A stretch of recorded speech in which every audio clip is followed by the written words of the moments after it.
I'm gonna try to speed up the way I talk because that previous video I made was so lengthy. So what if the seesaw has mass? Now, if the seesaw has mass, then that means that the Earth will uh, it will interact with the seesaw because it has mass. So actually, gravity will act on all parts of the seesaw. Gravity will act here, so Fg, and as you can see, this gravity will cause the seesaw to rotate clockwise. Am I correct? Clockwise or counterclockwise? I keep forgetting. Now, it will cause a positive torque. But remember that the Earth will also act on this side of the seesaw. So actually, Fg1 and Fg2 will cancel out. So how about here? Actually, gravity will act on all the points, and there seems to be an infinite amount of points. Fg3 will be balanced by Fg4, which is on the opposite side of the fulcrum. And Fg5, which will cause the seesaw to rotate counterclockwise, will be balanced by Fg6, which will cause the seesaw to rotate clockwise. But there seems to be only one place where, and that is in the middle, this force G doesn't have any um, other force that balances it. And so we call this point the center of gravity. And so it's as if, since all the other gravitational forces cancel out, it seems that the only place that matters where the force of gravity is acting is the middle. But I gotta say, it's not always the middle for center of gravity. Like the center of gravity is not always found in the middle of a rigid object. We have to assume that this object is uniform in terms of its mass distribution and the density. But what if you have an object, what if the seesaw is more dense on the left side? Then that would mean that the gravitational force on this side is greater than the gravitational force on the other side. And what happens is the center of gravity gets shifted to the left. So it really depends on the density of the material in all of its various locations, places in that material. But for our intents and purposes, we start off with an object that is uniform in terms of density and mass distribution. And if that happens, then usually the center of gravity is also the center of mass and is for symmetrical objects like this rectangular seesaw, the middle of the object. Here, the average center of gravity is the average location of all the weight of an object, and it is an imaginary point where, for convenience in certain calculations, the total weight may be thought to be concentrated, right? Because since all other places the weight is cancelled, the only weight that matters is the one that doesn't get cancelled, and that's the one in the middle. We're not going to talk about stable and unstable equilibrium, but let's proceed with what happened here. This problem. Oh, seems complicated, right? But let's just see. A uniform rod of mass 15 kilograms and length 3 meters, this yellow rod, is supported in a horizontal position by a pin and a cable. This is the pin, and this is the cable. Two masses are suspended from the rod. The rod. Mass 1 is equal to 36 kilograms, and mass 2 is equal to 24 kilograms. So this is mass 1, and this is mass 2. The masses are located at positions L1, 0.5 meters, and L2, 2.3 meters. So I didn't write it here, but L1 is actually this. It's a location relative from the pin, and L2 is this, the location of mass 2 relative to the pin. Drink water. The angle theta is 40 degrees, so I failed to mention that there's a theta right here. I hope I remember correctly that that's where the theta is. What is the tension in the cable? The tension is like a force along the cable. Tension is a kind of force. It's called F sub t, and it's along the cable, and that's what we're looking for. Again, before we start, we need to create a system schema, all the objects in our system. Let's call this part the wall and this part the ceiling. And then this is the rod, the masses, and right, the string. So let's do that. I'm gonna draw a system schema.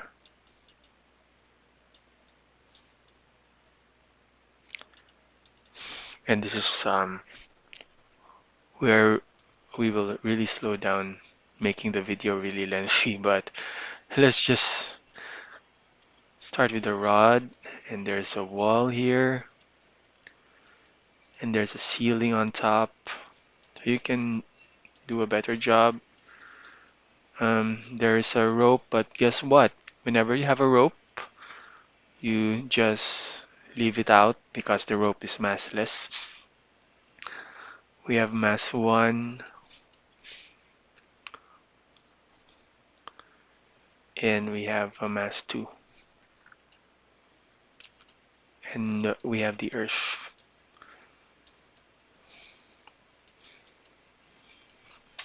So let's now figure out the forces. So the wall and the rod are connected to the pin. So I don't know what else to put it, but let's just call it the F pin. So since there is an interaction between the wall and the rod, and since it's connected with the rod, so whenever you're trying to figure out what the forces are, just try to figure out any interactions or any connections between objects. Ceiling and the rod are connected by a rope. And as I mentioned, we just leave out the rope. We just say Ft for tension. And that because that's the only purpose of ropes is to give tension. So we just left it out and we didn't include it in our objects. The wall and the ceiling, they are, I don't know, they are connected somehow by, I don't know what force, glue force. Maybe I shouldn't have separated the wall and ceiling. Let's call it F glue. Sorry, maybe that's not the most accurate name, but rod and the mass 1, there is a tension here because there's a rope, right? And the rod in M2, there's a tension also. And all of these, they are all influenced by the Earth. And mass 1 is influenced by Fg, mass 2 is influenced by Fg. The rod also is influenced by Fg because the rod is not massless. Ceiling and the wall, maybe let's not include that because maybe it's connected to the earth. Because the wall is connected to the floor, which is connected to the earth, and the wall is connected to the ceiling. But the real reason why I didn't bother including that is because we're really focusing on the rod mass 1, mass 2 system. So we're gonna dash around the rod M1 and M2, right? So we have a system, and our system is our rod mass 1 and mass 2. And as you can see, now I'm drawing the free body diagram. And the free body diagram for this extended object is really just listing down all the external forces acting on our system. And we have several internal forces, namely the tension between rod and M1 and the tension between rod and M2. So these forces don't count because they are internal forces, but we're interested in external forces. Now, we have F pin is an external force. Ft also is an external force. How do I know that? Because we know that because this force extends beyond our dashed line, and Ft is also an external force because it extends beyond our dashed line. Fg along the M2, Fg along the rod, Fg with the mass. So we have five external forces. So Ft is acting on this end of the rod, and we know the angle to be 40 degrees according to alternate interior angle theorem. Mass 1 is acting FDR, we call this Fg1. It's the force of the weight of mass 1, and Fg2. You look at the system schema so that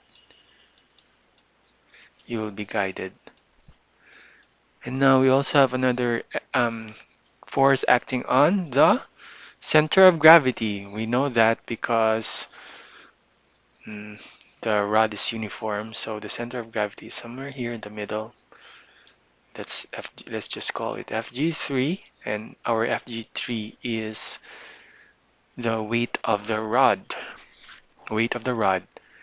Fg1 is weight of mass 1, Fg2 is weight of mass 2, and Fg3 is weight of the rod. So you can even just say W1, W rod, and W2. We have one more force, and this is the tricky bit. So what direction does the force spin apply on this rod? So this is how you do that, okay?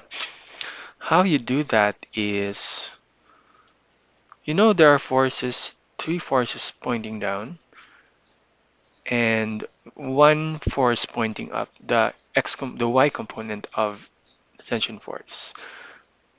So there are three forces like going down. So there has to be a force here going up as well. That will be the y component of F pin.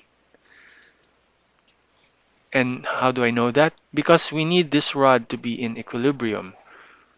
So it has to go up to balance out all these three downward forces. And you also know that this tension force it has a rightward x component. So that's the only horizontal force in this system. The y component of Ft, I mean the x component of Ft is pointing to the right. So it has to be balanced with a force pointing to the left. And therefore, these are the x and y components of force spin, and therefore force spin is pointing to the northwest. Right. I hope you got that. So the question is, what is the tension in the cable? So we are going to use this condition, summation of all torques is equal to 0. And again, torque, the torque formula is Rf, moment arm, or Rf, magnitude of position vector, magnitude of force vector, short angle between R and F, and N hat is the direction of the torque. Now, we can use, maybe I'll choose to use this second formula. Now, in order to define our R, we need to know where our axis of rotation is. And as I mentioned in the previous video, our choice of axis of rotation is arbitrary, so we can choose wherever we want our axis of rotation to be. It doesn't matter because this object is in equilibrium. And strategically, we will choose that point in our object where we cancel out the effects of the torques of certain forces that we have no idea, we have very little idea about. And guess what? We have this F pin, Y and X, we don't know what these values are. So strategically, I would like for the axis of rotation to be here. So basically, the R's of F pin, the R of F pin is 0, which makes it useless in terms of torques and makes it easier to solve the problem. So you have to think strategically, where can I place the axis of rotation to make the problem easier to solve? So right now, we do have four forces left that are producing torque. Torque produced by weight 1, torque produced by weight 3, torque produced by weight 2, and torque produced by the tension force. That would be equal to 0. Again, I left out spaces because I want to know if each torque produced negative or positive. Torque produced by work 1, weight 1. Weight 1 causes the object to move, is it clockwise or counterclockwise? Clockwise. So weight 1, torque is actually negative. Work 3 and work 2 also causes the rod mass system to move counterclockwise. So, and how about this Ft force? Now it causes a component of this force causes the object to move counterclockwise. So this is positive. Okay. So what are we looking for? The tension in the cable. So we're gonna put the other torques on the right hand side of the equation to make them positive because they're all negative. I feel this video is becoming to be too long. And then we use R for the tension. So we're using the second formula. F tension, sine. And what is the short angle between the R vector and the force? And that's 40 degrees because remember how to get the short angle? You connect the position vector and the force vector in the tails. And you can see that they just form 40 degrees. Is equal to, and the angle between R and F for all these three remaining forces is 90 degrees, and sine 90 is 1. So we're just left with R1, W1, sine 90, which is 1, so I don't have to write that. R2, W2, plus R3, W3. And notice that I didn't write the torques produced by F pin because as I mentioned, 0 ang R for F pin X or F pin Y. So therefore the tension force is R1 weight 1 plus R2 weight 2 plus R3 weight 3 divided by R Ft sine 40. And that should give us our R1 is just the distance from the pin to mass 1, that is 0.5 meters. Our weight 1 is, well, 36 times 9.8. Not gonna write the units. R2 is 2.3 meters. Our weight 2 is 24 times 9.8. Let's drink water.